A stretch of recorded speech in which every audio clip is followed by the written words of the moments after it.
It's June 5th, 2019, and this is Your Tech Moment. Charlie Osborne for Zero Day writes about malboard. Hackers can now pose as victims through their keyboards. A new form of cyber attack has been developed by researchers which is able to mimic a user's identity through their keystrokes.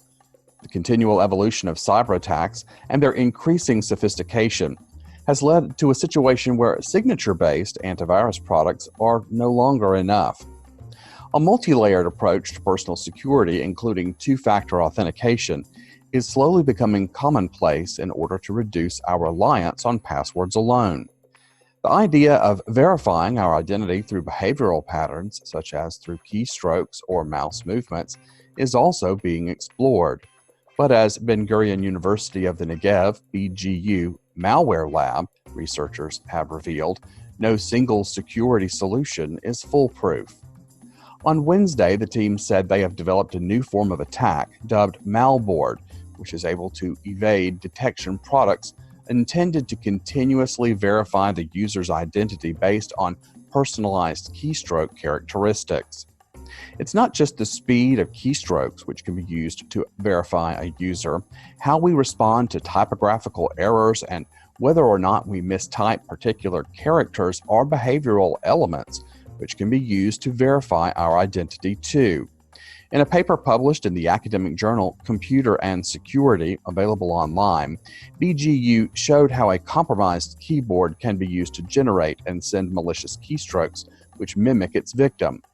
The team used keyboards developed by Microsoft, Lenovo, and Dell in their research. The aim was to fool KeyTrack, Typing DNA, and Duck Hunt, which are all risk-based behavioral authentication systems.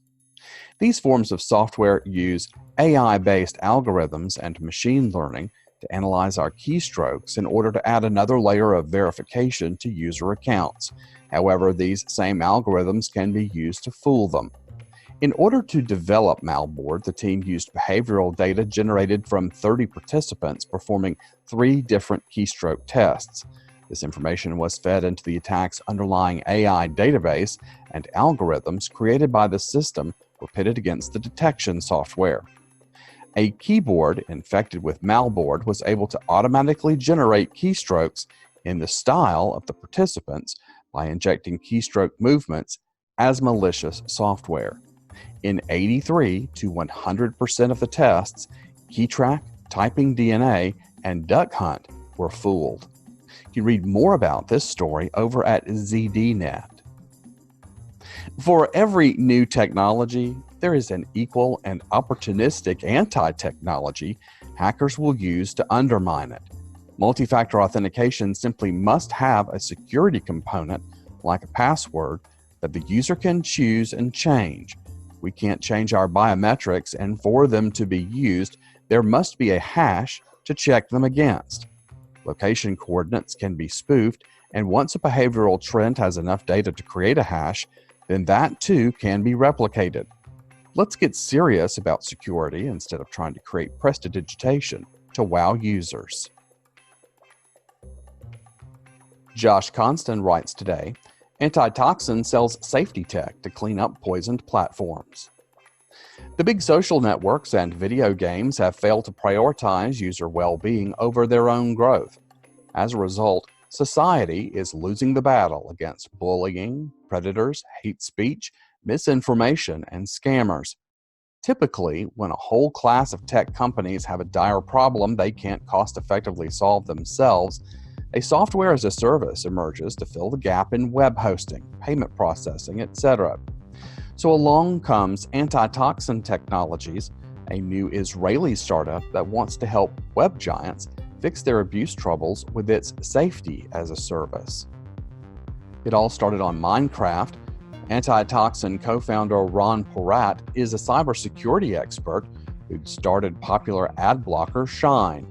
Yet right under his nose, one of his kids was being mercilessly bullied on the hit children's game.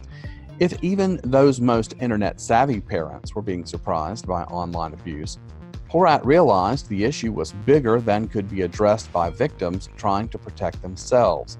The platforms had to do more, research confirmed. Unfortunately, the massive scale of the threat, combined with a late start on policing by top apps, makes progress tough without tremendous spending. Facebook tripled the headcount of its content moderation and security team, taking a noticeable hit to its profits, yet toxicity persists. Other mainstays like YouTube and Twitter have yet to make concrete commitments to safety spending or staffing, and the result is non-stop scandals of child exploitation and targeted harassment. Smaller companies like Snap or Fortnite maker Epic Games may not have the money to develop sufficient safeguards in-house. The tech giants have proven time and time again we can't rely on them. They've abdicated their responsibility. Parents need to realize this problem won't be solved by these companies, says AntiToxin CEO Zohar Levkovitz, who previously sold his mobile ad company Amobee to Singtel for $321 million. You need new players, new thinking, new technology. A company where safety is the product, not an afterthought, and that's where we come in. The startup recently raised a multi-million-dollar seed round from Mangrove Capital Partners and is allegedly prepping for a double-digit millions Series A. AntiToxin's technology plugs into the backends of apps with social communities that either broadcast or message with each other and are thereby exposed to abuse. AntiToxin's systems privately and securely crunch all the available signals regarding user behavior and policy violation reports, from text to videos to blocking.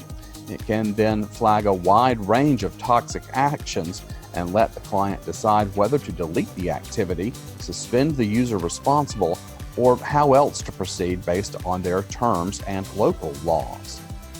Through the use of artificial intelligence, including natural language processing, machine learning, and computer vision, AntiToxin can identify the intent of behavior to determine if it's malicious. For example, the company tells me it can distinguish between a married couple consensually exchanging nude photos on a messaging app versus an adult sending inappropriate imagery to a child. It also can determine if two teens are swearing at each other playfully as they compete in a video game, or if one is verbally harassing the other. The company says that beats using static dictionary blacklists of forbidden words. AntiToxin believes abuse would proliferate if encryption becomes a wider trend, and it claims the harm that it causes outweighs fears about companies or governments surveilling unencrypted transmissions. It's a tough call.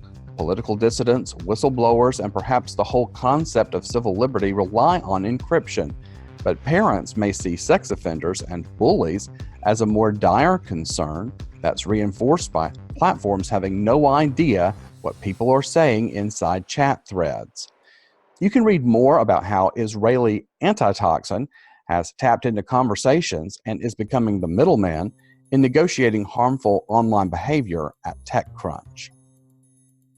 And let's ask this question often: who has access to the back end of electronic communications? Is it just the service we're using, or have they outsourced tech support? Are they domestic to the United States? And if not, what vulnerability does that represent? And who else might leverage these connections beyond technical or customer help? Might there be foreign powers who would wiretap those services? And what could hacker gangs accomplish by stealing identities, skimming money, and harassing with ransoms?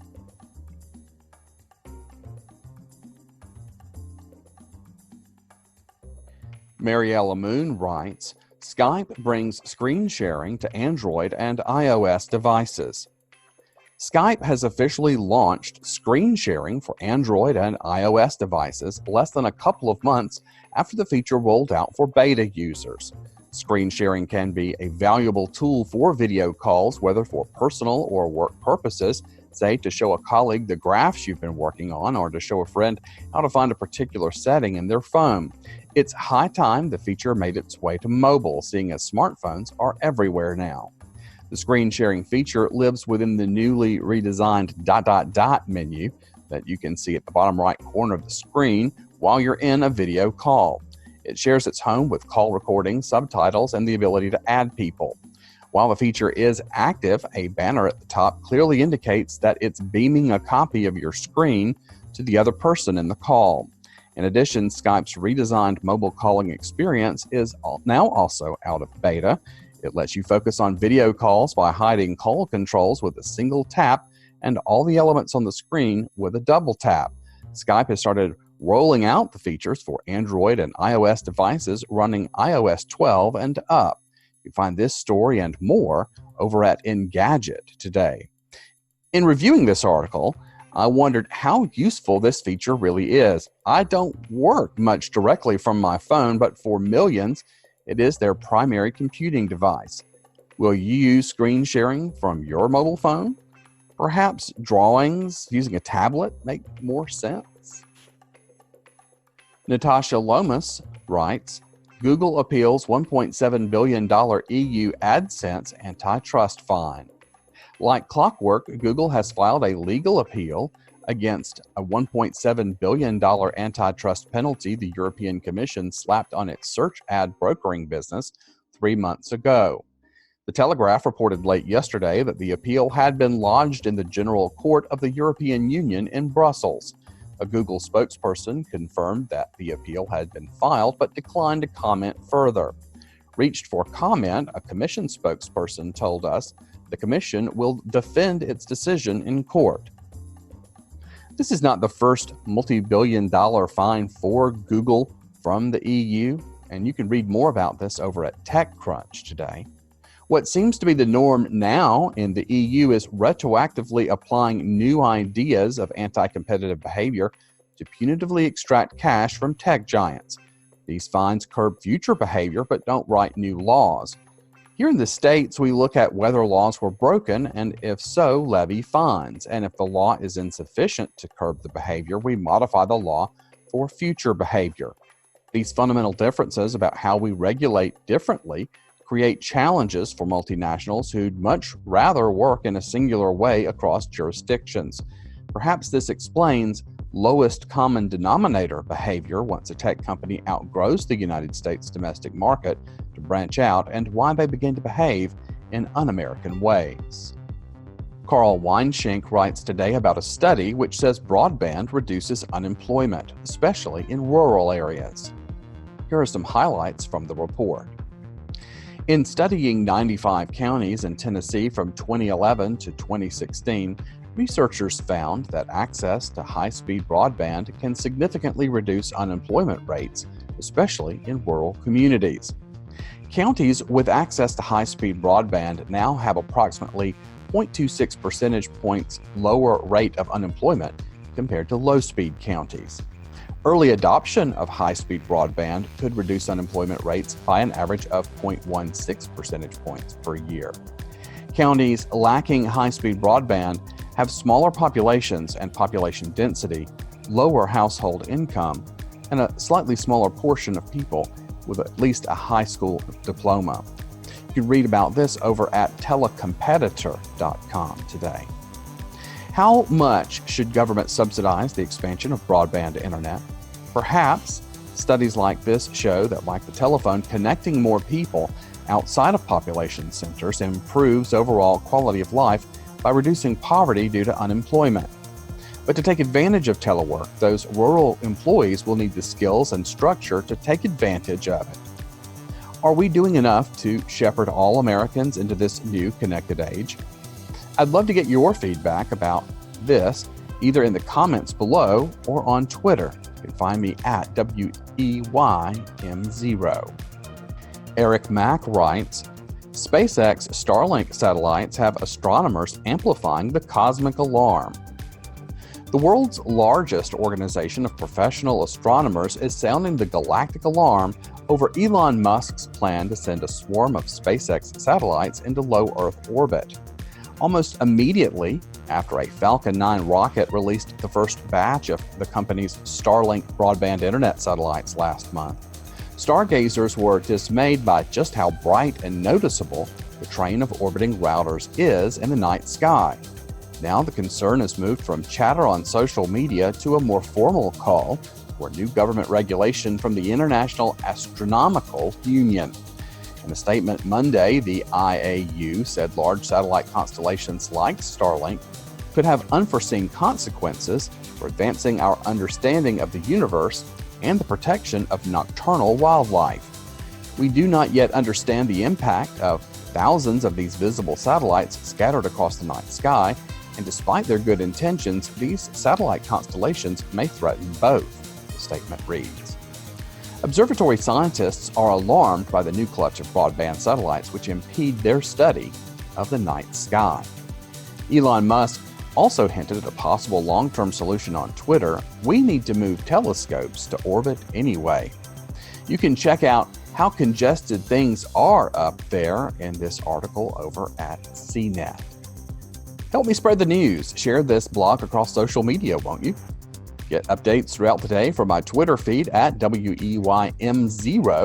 Subscribe free to the Your Tech Moment blog, the RSS feed, the Amazon skill for your flash briefing.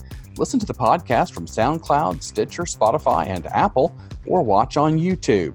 If you have a news item you'd like us to promote, or if you would like to sponsor this podcast with an embedded advertisement, please follow me on Twitter, and when I follow you back, send a direct message to get more information.